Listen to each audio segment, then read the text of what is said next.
Hello, it's Scott Manley here, and today we're continuing my series of the best mods to get for Kerbal Space Program, and immediately on the title screen you can see the effects of what I'm going to be showing off today. Now the theme today is improving the game's atmosphere, the game's look, the game's sound, and right away you can see the planet Kerbin behind these three Kerbinauts has a beautiful layer of clouds, and in fact also seems a little sharper, a little more well defined.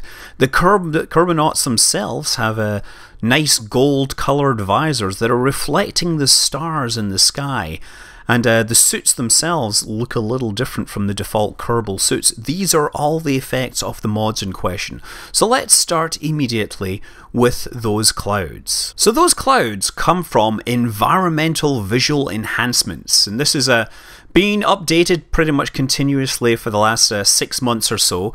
It comes with clouds for Duna, Kerbin, Eve, and of course Jewel. It really changes the look of these places, and it's possible to actually add other planets, give other effects to various planets, and people have done that with extra packs. For example, somebody added dust storms to Duna. Now the clouds, when you are up close, they do actually have thickness. They are rendered as volumetric clouds, which means you can fly through them. There is a definite top and a bottom to them, and it's entirely possible with thick enough clouds for things to be hidden away from you, such as, you know, mountains and runways and various other targets. I have certainly experienced descending through a layer of clouds and felt somewhat trepidatious as to what I might find immediately underneath them. Now, as you get further away from them, they're no longer rendered as volumetric clouds. They are rendered as a very, very thin layer of clouds, which means that you can actually do them relatively efficiently from space. You see, as I pull out, it turns into a flat layer, and as you go way up, it starts to look like a kind of flat layer just sitting above the surface. And this makes for a very effective way to make Kerbin look a whole lot prettier. It's relatively low impact in terms of memory use compared to other mods, but it will take a chunk of memory that you may want for other things. But let's move on to the next mod.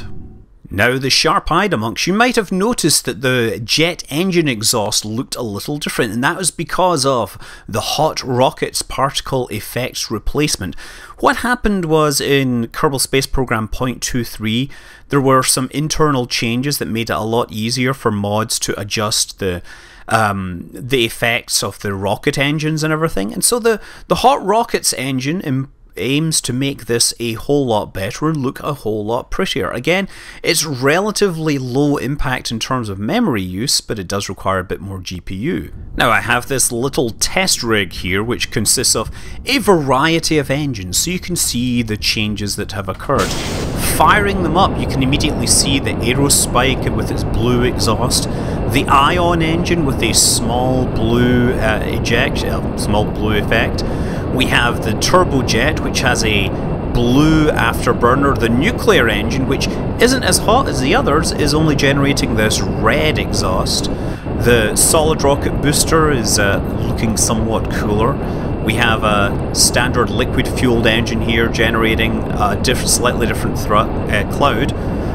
They're not interacting with the launch pad correctly, but that is a feature which may or may not be happening in the future.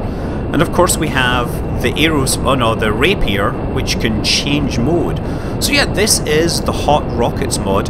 There is also the Cool Rockets mod to consider, which will add cryogenic effects. It will add outgassing of engines that are fueled with cryogenics. It will have ice breaking off of the rocket as it launches, and various other effects which may make your game look a lot cooler. That's Hot Rockets and Cool Rockets. Now, next on my list, I have Texture Replacer. This was originally Universe Replacer, and somebody took the code and made it better. The idea here is it lets you change almost any texture in the game. In particular, it lets you change the planets, and it lets you change the Kerbals. And using this, we can actually have different Kerbal looks, different characters. And so, moving out to this space station, which is in orbit over a rather beautiful Kerbal, that Kerbal texture has been slightly optimized. This is part of the Pimp My Kerbals pack, I think. Or Pimp My Kerbal, I forget. Once you have Texture Replacer, you really need to get various packs to improve the quality. But you see down in the bottom left, we have different characters here. We have Lembin Kerman. Lembin Kerman, if we come away from this, is... Turn around. I need you to go this way, I guess. Point towards the sun. There we go. There she is. I think that's a she. Look, she has lipstick. She's really loving that, huh? She also has a spacesuit which is redesigned. Looks a whole lot nicer. She can really appreciate the sun. You can hear her breathing heavily as she takes in the view below her. So Texture Replacer is one of these mods that can really suck memory. It's very easy to get carried away and get a whole lot of extra things added. So at this point, I should probably suggest that you guys also look at the Kerbal Texture Reduction, the Active Texture Reduction mod, which will save you a lot of memory on your textures. So that's her. Let's send her back in. We also have Bob Kerman, who looks rather normal, and Adlock Kerman, who has a little moustache here. I tell you, you can probably find a Hadfield Kerman in there somewhere with a big moustache.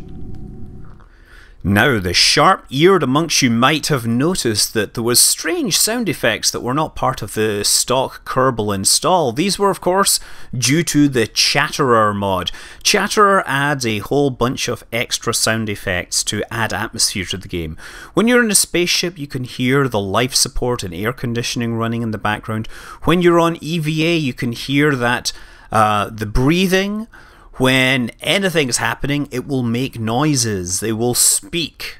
Yes, the Chatterer mod speaks for itself, especially if I hit the backslash key.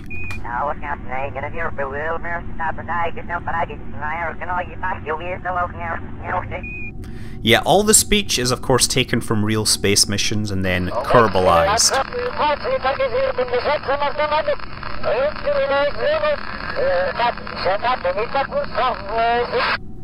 Yeah, it really adds a wonderful atmosphere to a game which is mostly set in the vacuum of space.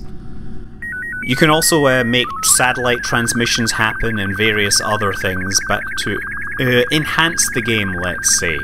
Now, the final mod in the list is Distant Object Enhancement. Unlike the other ones, this is a little more subtle in places. What it does is it makes it easier for you to see the other planets in the night sky. It makes it harder for you to see stars when you're being dazzled, say, by a planet being nearby. And it also makes it possible to see spacecraft that are, you know, hundreds of kilometers away when you do it right.